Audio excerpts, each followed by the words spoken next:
여러분, 혹시 오늘 하루 동안 몇 번이나 미안해 라는 말을 하셨나요?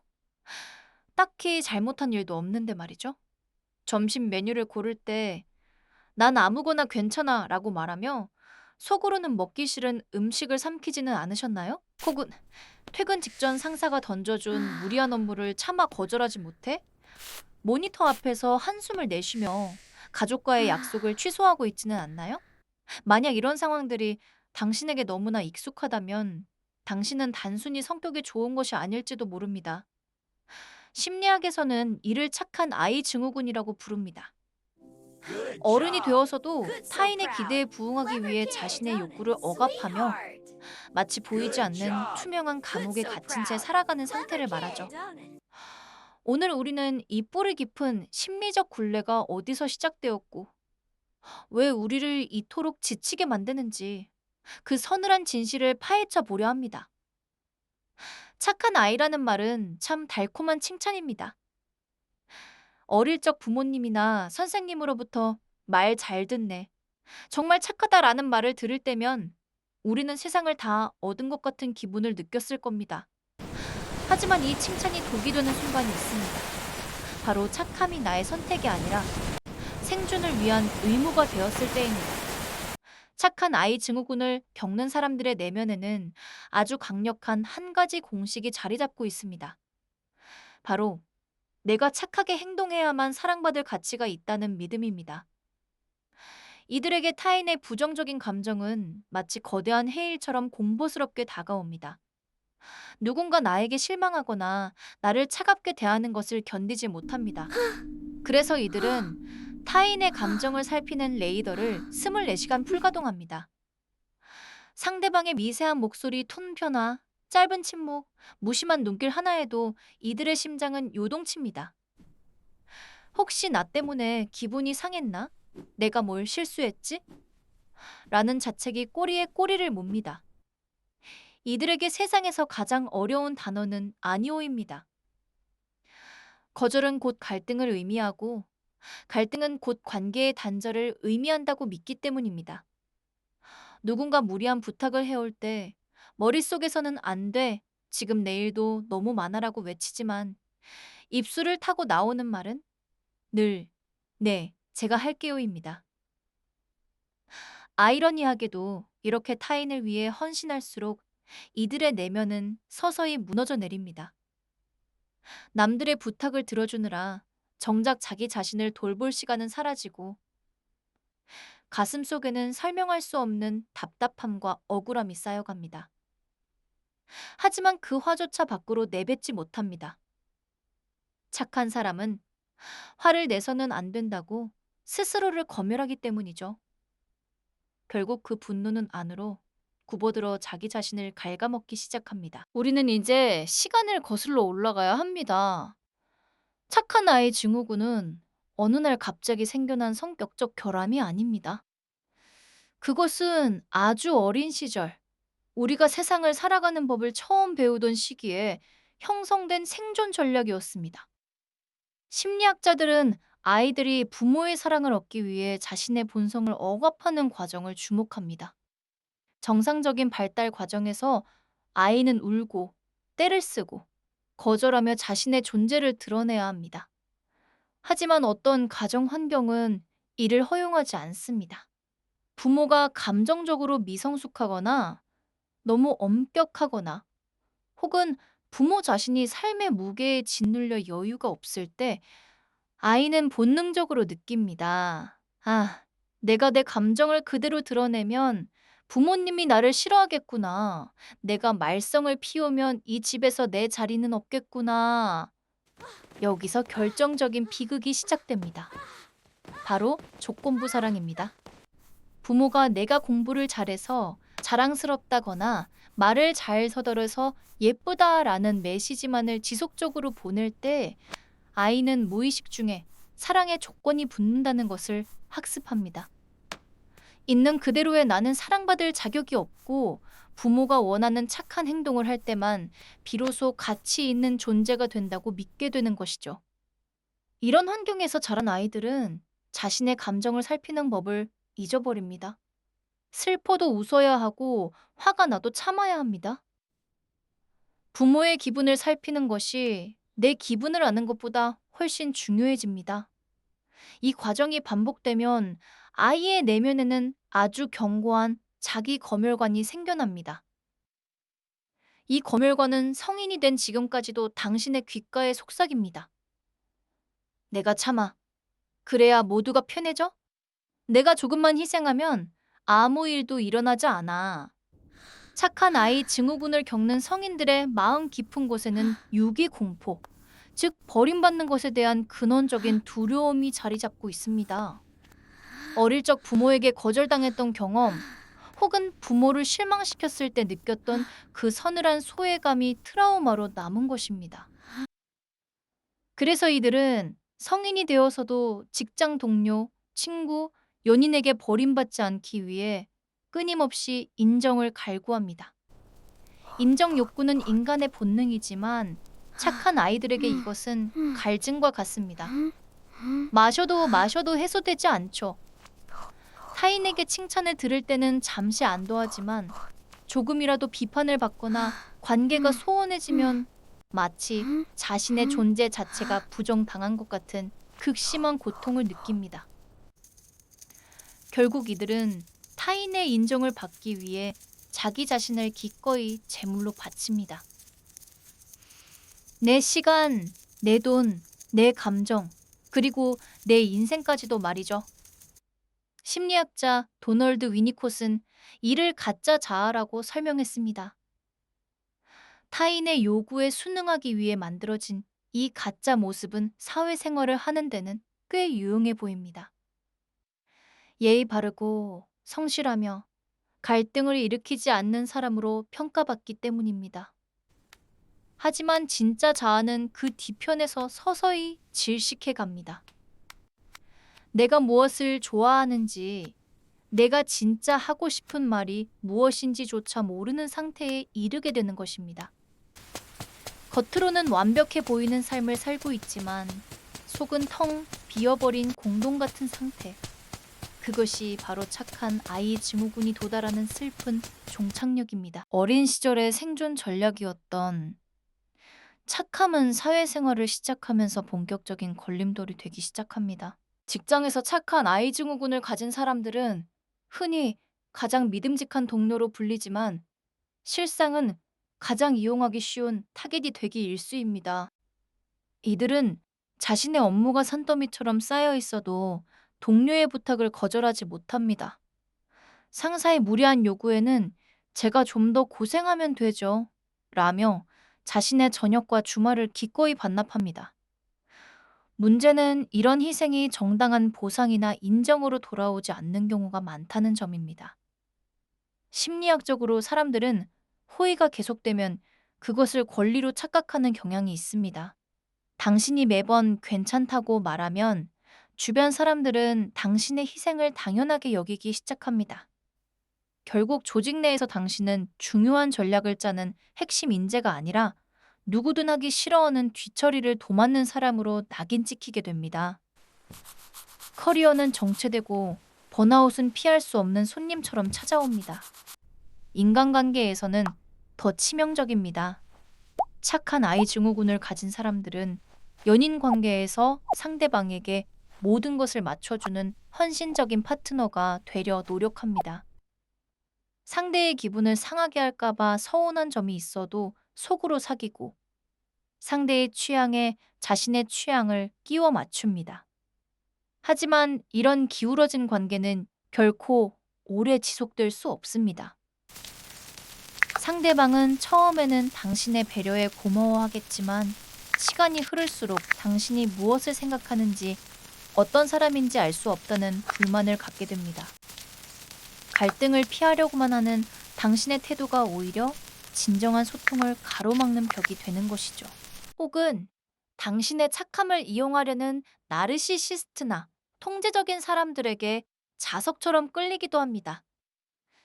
당신의 낮은 자존감과 거절 못하는 성격을 파고들어 당신을 정서적으로 착취하는 관계에 빠지게 되는 것입니다. 가장 위험한 것은 억눌린 분노입니다.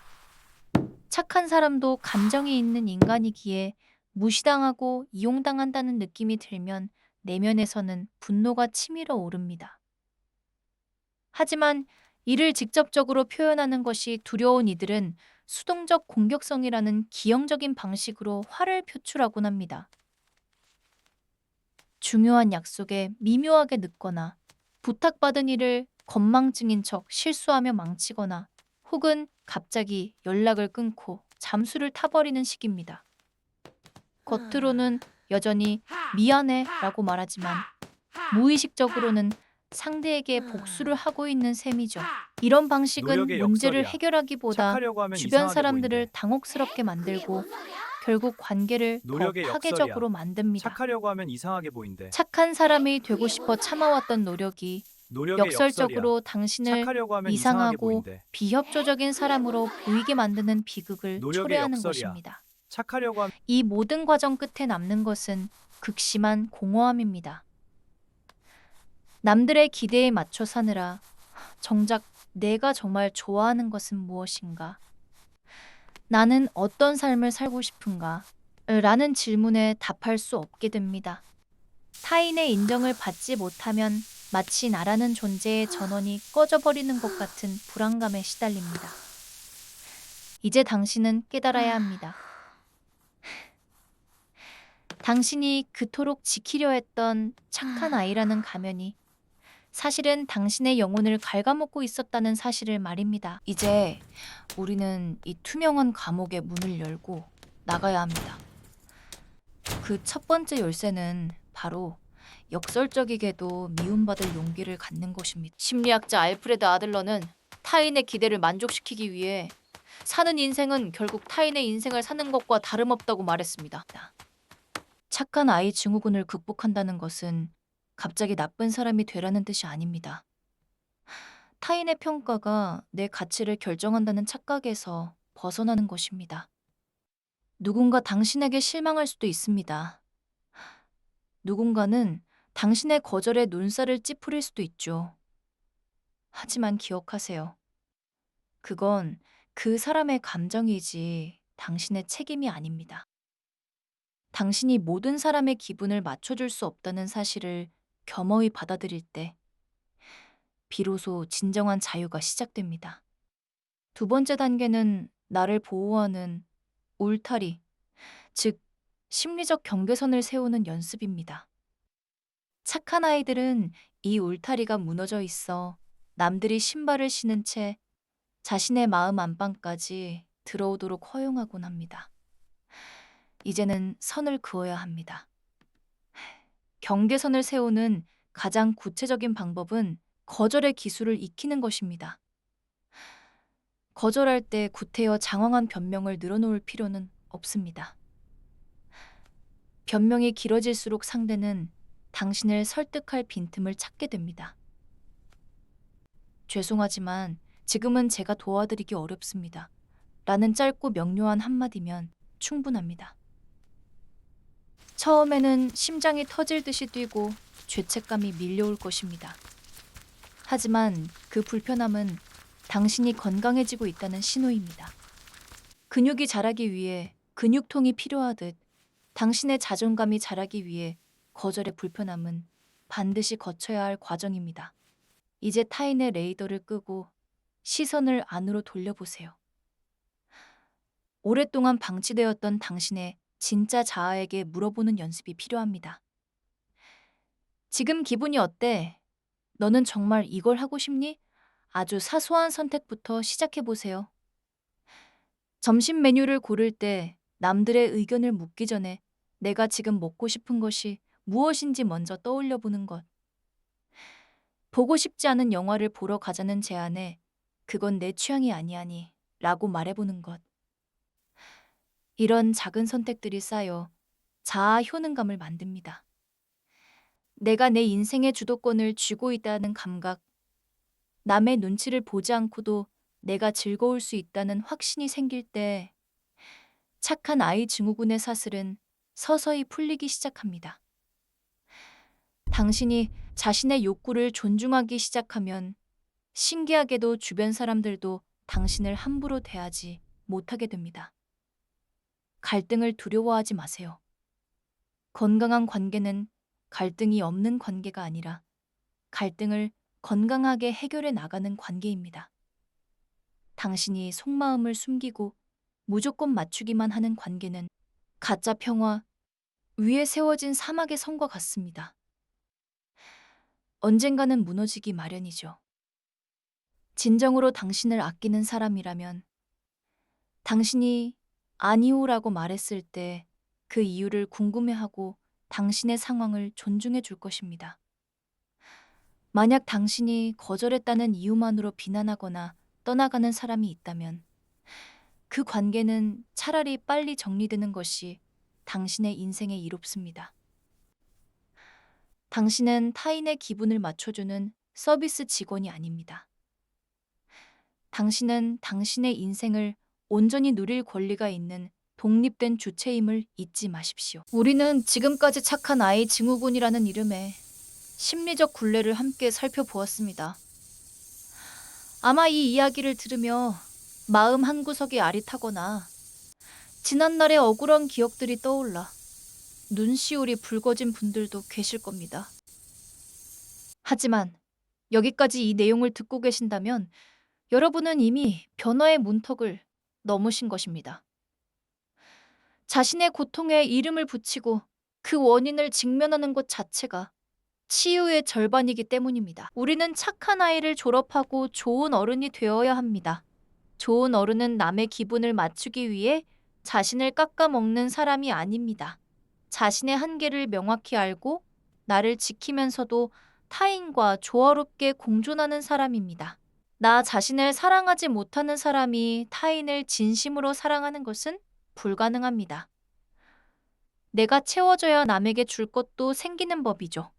이제는 타인에게 향해 있던 그 따뜻한 배려와 친절을 평생을 홀로 버텨온 당신 자신에게 먼저 베풀어 주세요. 오늘부터 잠들기 전 거울 속의 자신에게 딱 한마디만 해주세요. 오늘 남들 눈치 보느라 고생 많았어. 네가 거절하지 못해서 힘들었던 거 알아. 하지만 괜찮아. 조금씩 연습하면 돼. 나는 여전히 너를 응원해. 이 사소한 한마디가 수십 년간 쌓여온 인정 욕구에 결핍을 채워주는 강력한 주문이 될 것입니다. No thanks. 변화는 계단식으로 Okay, 옵니다. I'll try. 어느 날은 당당하게 거절했다가도 No 어느 thanks. 날은 다시 Okay, 예전처럼 I'll try. 바보같이 웃으며 손해를 볼 수도 있습니다. 그럴 때마다 다시 자책의 늪으로 빠지지 마세요. 역시 난 안 돼가 아니라 아, 내가 또 예전 습관이 나왔구나. 다음번엔 조금 더 일찍 알아차려야지 라고 스스로를 다독여야 합니다. 당신은 지금 수십 년간 길들여진 뇌의 회로를 새로 그리고 있는 중입니다. 시행착오는 당연한 훈장입니다. 인생이라는 무대에서 당신은 조연이 아닙니다. 타인의 박수를 받기 위해 춤추는 광대도 아닙니다. 당신은 이 무대의 주인공이자 연출가입니다. 누군가 당신의 대본을 마음대로 수정하려 들 때 당당하게 펜을 빼서 오세요. 이건 내 인생이야. 여기서 내가 하고 싶은 말은 아니오야. 라고 말이죠. 착한 아이로 사느라 잃어버렸던 당신의 목소리, 당신의 취향, 당신의 분노, 그리고 당신의 꿈을 이제 하나씩 되찾으시길 바랍니다. 당신이 조금 덜 착해질 때 당신의 삶은 비로소 더 행복해질 것입니다. 남의 눈에 비친 가짜 모습이 아니라 거칠고 부족하더라도 있는 그대로의 당신으로 살아가는 그 용기야말로 세상에서 가장 아름다운 선함입니다. 오늘 긴 시간 동안 자신의 내면을 마주하신 여러분, 정말 고생 많으셨습니다. 이 영상이 당신의 마음속에 작은 균열을 냈기를 바랍니다. 그 균열 사이로 새로운 빛이 들어와 당신이 더 이상 타인의 시선이라는 감옥에 갇혀있지 않기를 진심으로 응원합니다. 만약 오늘 내용 중 특히 당신의 마음을 두드린 문장이 있다면 댓글로 공유해 주세요. 그 문장을 적어보는 것만으로도 당신의 무의식은 변화하기 시작할 것입니다. 당신은 이미 충분히 좋은 사람입니다. 이제는 당신 자신에게도 좋은 사람이 되어주세요. 시청해주셔서 감사합니다.